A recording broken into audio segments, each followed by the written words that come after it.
So as I look to the future, I'm an old guy, right? And so as an old guy, I've got to learn some new tricks if I'm going to stay relevant. I would say the same applies to the chamber. So stay relevant, stay up with technology, understand the needs of the constituents, the businesses, the employees. That's the key. The technology space that's coming to Utah is very huge. We need to make sure we're looking towards those who are creating that space and growing that space and how we engage them in community involvement. You just can't give up. But if you don't adapt, sometimes you kind of limit your options. If I were to give advice to the chamber, I would certainly tell them, make sure you're aware of an upcoming generation, that's our millennials, and you understand what drives them, what their needs are, what their priorities are. They don't seem to be so concerned with making money as they are with making a difference. And they want to make the world a better place. I was in a meeting recently where I looked around the room and I said, there are a lot of old men here.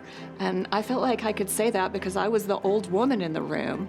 And so it was okay to say that, but we need to find the young leaders in the community, and we really need them to be involved in the chamber, and we need them to understand why that's important. I'll never forget the time I was reading the Common Ground book, and I read the paragraph that described the difference between a business association and an industry association. They're both really important, but an industry association represents a slice of the economy. But a business association covers all industries. It's where everybody comes together. And interestingly, it's competitors. And so, you sit at a table at Salt Lake Chamber, and these are people that are fierce competitors out in the marketplace.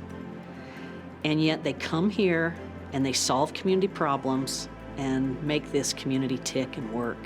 So the most important lesson I learned and advice I would give to future chamber leaders is remember that you're a business association, that you have everybody under your tent, and only you can truly speak on behalf of business, because you have all the interests represented.